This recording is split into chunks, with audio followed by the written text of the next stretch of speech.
ನಮಸ್ಕಾರ ಎಲ್ಲರಿಗೂ. Welcome back to cooking with Heera ಚಾನಲ್ಗೆ ಸ್ವಾಗತ. ನಾನಿವತ್ತು ನಿಮಗೆ ತುಂಬ ಸುಲಭವಾಗಿ ಮಾಡುವಂಥ ಮಜ್ಜಿಗೆ ಹುಳಿನ ಹೇಳ್ಕೊಡ್ತೀನಿ. ಅದೇ ರೀತಿ ಇನ್ನೂ ನನ್ನ ಚಾನಲ್ನ ಯಾರು ಸಬ್ಸ್ಕ್ರೈಬ್ ಮಾಡ್ಕೊಂಡಿಲ್ಲ ಅಂದರೆ ಆದಷ್ಟು ಬೇಗ ಹೋಗಿ ಪಟ ಅಂತ ಸಬ್ಸ್ಕ್ರೈಬ್ ಮಾಡ್ಕೊಳ್ಳಿ. ಕಂಜೂಸ್ತನ ಮಾಡಬೇಡಿ ಅಂತ ಹೇಳ್ತಾ ಬನ್ನಿ ಇವಾಗ ಮಜ್ಜಿಗೆ ಹುಳಿ ಹೆಂಗೆ ಮಾಡೋದು ಅಂತ ತೋರಿಸ್ಕೊಡ್ತೀನಿ. ಇವತ್ತಿನ ಮಜ್ಜಿಗೆ ಹುಳಿನ ನಾನು ಬೂದ್ಗುಂಬಳಕಾಯಿಂದ ಮಾಡ್ತಾ ಇದ್ದೀನಿ. ನೋಡ್ಬೋದು, ನಾನು ಈ ಸೈಜಲ್ಲಿ ಬೂದ್ಗುಂಬಳಕಾಯಿ ಕಟ್ ಮಾಡಿ ಇಟ್ಕೊಂಡಿದ್ದೀನಿ. ಮೊದಲಿಗೆನೆ ಒಂದು ಪಾತ್ರೆ ತೊಗೊಂಡ್ಬಿಟ್ಟು ಅದಕ್ಕೆ ಕಟ್ ಮಾಡಿ ಇಟ್ಕೊಂಡಿರೋ ಬೂದ್ಗುಂಬಳಕಾಯಿನ ಹಾಕೋತಾ ಇದ್ದೀನಿ.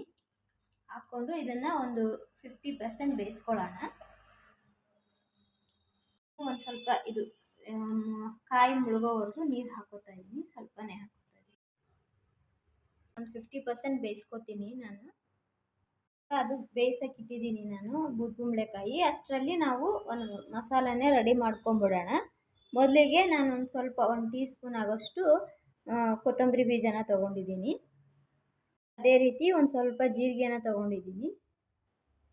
ಅದೇ ರೀತಿಯೇ ಒಂದು 1/4 ಟೀ ಸ್ಪೂನ್ ಆಗೋಷ್ಟು ಗಸಗಸೆನ ಹಾಕೋತಾ ಇದ್ದೀನಿ.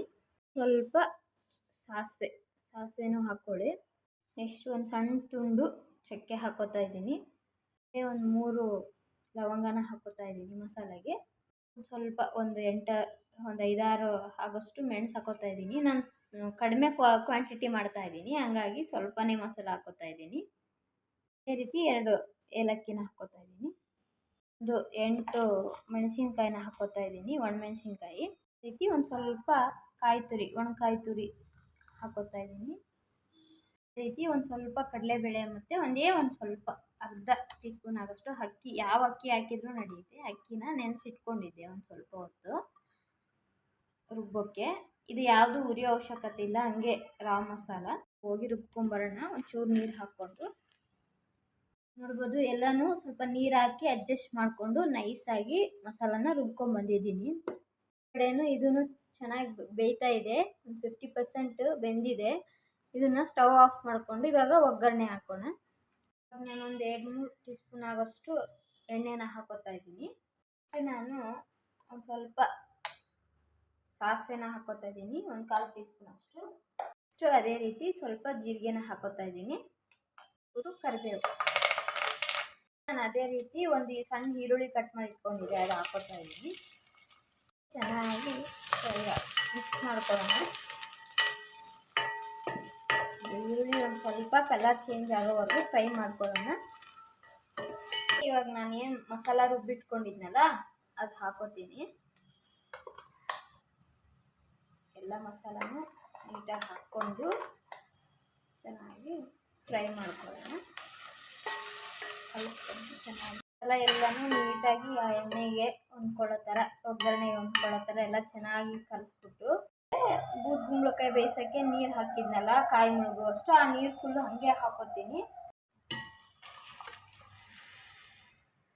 ಅದಕ್ಕೇನು ಎಕ್ಸ್ಟ್ರಾ ನೀರು ಹಾಕಲ್ಲ, ಅಷ್ಟೇ. ಅದೇನು ಬೇಯಿಸೋಕ್ಕೆ ಯೂಸ್ ಮಾಡ್ಕೊಂಡಿದ್ನಲ್ಲ ನೀರು ಅಷ್ಟು ಮಾತ್ರ. ಅದನ್ನು ಹಾಗೆ ಒಂಚೂರು ಒಂದು 1/4 ಟೀ ಸ್ಪೂನು ಅರಿಶಿನ ಹಾಕೋತಾ ಇದ್ದೀನಿ. ಅದಕ್ಕಷ್ಟು ಉಪ್ಪು ಹಾಕೋತೀನಿ, ನೋಡ್ಬಿಟ್ಟು ಹಾಕ್ಕೊಳ್ಳಿ. ಎಲ್ಲನೂ ಚೆನ್ನಾಗಿ ಮಿಕ್ಸ್ ಮಾಡ್ಕೊಳ್ಳೋಣ. ಎಲ್ಲ ಮಸಾಲೆ ಹಾಕಿ ಮಿಕ್ಸ್ ಮಾಡ್ಕೊಂಡಿದ್ದೀನಲ್ಲ, ಈಗ ನಾನು ಒಂದು ಸ್ವಲ್ಪ ಮೊಸರನ್ನ ಕಡ್ದ್ಬಿಟ್ಟು ಇಟ್ಕೊಂಡಿದ್ದೆ, ಇವಾಗ ಅದು ಹಾಕಿ ಮಿಕ್ಸ್ ಮಾಡ್ಕೊತೀನಿ. ಎಲ್ಲನೂ ಚೆನ್ನಾಗಿ ಕಲಿಸ್ಕೊಳ್ಳೋಣ. ಇವಾಗ ಇದನ್ನೊಂದು 2 ಕುದಿ ಬಂದರೆ ಸಾಕಿದು. ಮೊಸರು ಹಾಕಿದ್ಮೇಲೆ ತುಂಬ ಕುದಿ, ಅದಕ್ಕೋಸ್ಕರನೇ ನಾನು ಆವಾಗಲೇ 50% ಬೇಯಿಸ್ಕೊಂಡ್ಬಿಟ್ಟಿದ್ದೆ ಬೂದ್ಗುಂಬಳಕಾಯಿ. ಮುಚ್ಚಿ ಒಂದು 5 ನಿಮಿಷ ಬೇಯಿಸ್ಕೊಳ್ಳೋಣ. ಮಜ್ಜಿಗೆ ಹುಳಿನ ತುಂಬ ಜನ ತುಂಬ ಥರ ಮಾಡ್ತಾರೆ. ಹಸಿಮೆಣಸಿನ್ಕಾಯಿ ಹಾಕ್ಬಿಟ್ಟು, ಸೀಮೆ ಬದನೆಕಾಯಿ ಹಾಕ್ಬಿಟ್ಟು ಆ ಥರ ಮಜ್ಜಿಗೆ ಹುಳಿ ಮಾಡ್ತಾರೆ. ಇದು ಬೂದ್ಗುಂಬಳಕಾಯಿಯಿಂದ ನಾವು ಹಸಿಮೆಣಸಿನ್ಕಾಯಿ ಏನಿರ್ದಾನೆ ಓನ್ಲಿ ಮಸಾಲೆ, ಒಣಮೆಣಸಿನ್ಕಾಯಿ ಹಾಕ್ಬಿಟ್ಟು ಇದೆಲ್ಲ ಮಸಾಲೆ ಹಾಕ್ಬಿಟ್ಟು ಒಂದ್ಸತಿ ಮಾಡಿ, ಚೆನ್ನಾಗಿರುತ್ತೆ. ಇದು ಒಂಥರ ಡಿಫ್ರೆಂಟ್ ಟೇಸ್ಟು. ಇನ್ನೊಂದು ಅದಕ್ಕಿಂತ ಇದು ತುಂಬ ಚೆನ್ನಾಗಿರುತ್ತೆ. ಆ ಮಜ್ಜಿಗೆ ಹುಳಿಗಿಂತ ಇದು ಚೆನ್ನಾಗಿರುತ್ತೆ. ತಪ್ಪದೆ ಮನೇಲಿ ಒಂದ್ಸರಿ ಟ್ರೈ ಮಾಡಬೇಕು. ಇನ್ನೇನು ಒಂದು 5 ನಿಮಿಷ ಆಯಿತು, ನೋಡೋಣ ಬನ್ನಿ. ರೆಡಿ ಆಗಿದೆ ಅನಿಸುತ್ತೆ. ನೋಡ್ಬೋದು, ಎಲ್ಲನೂ ಚೆನ್ನಾಗಿ ಬೆಂದಿದೆ.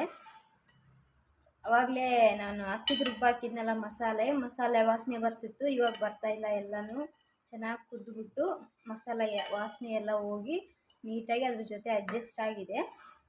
ಇನ್ನೇನು ಇದು ಮೊಸರು ಕೂಡ ಹಾಕ್ಕೊಂಡಿದ್ವಲ್ಲ, ಹಂಗಾಗಿ ತುಂಬ ಬೇಯಿಸೋದು ಅಬ್ಬಬ್ಬ ಅಂದರೆ ಒಂದು 10 ನಿಮಿಷದ ಒಳಗಡೆನೆ ಬೇಯಿಸ್ಕೊಂಡು ಆಫ್ ಮಾಡಿಬಿಡಿ. ಇನ್ನೇನು ಮಜ್ಜಿಗೆ ಹುಳಿ ರೆಡಿ ಆಯಿತು. ನೋಡ್ಬೋದು ತುಂಬ ಸುಲಭವಾಗಿ ಮತ್ತು ಈಸಿ ಆಗಿರುವಂತಹ ಮಜ್ಜಿಗೆ ಹುಳಿನ ನಾನು ಇವತ್ತು ತೋರಿಸ್ಕೊಟ್ಟಿದ್ದೀನಿ. ಇದೇ ರೀತಿ ಈಸಿ ರೆಸಿಪಿಗೆ ಆಗಿ ನನ್ನ ಚಾನಲ್ನ ಫಾಲೋ ಮಾಡ್ಕೊಳ್ಳಿ, ಮಿಸ್ ಮಾಡದೆ ತಪ್ಪದೇ ಸಬ್ಸ್ಕ್ರೈಬ್ ಮಾಡ್ಕೊಳ್ಳಿ. ಇದೇ ರೀತಿ ಒಳ್ಳೊಳ್ಳೆ ರೆಸಿಪಿನ ನಾನು ಹಾಕ್ತಾ ಇರ್ತೀನಿ.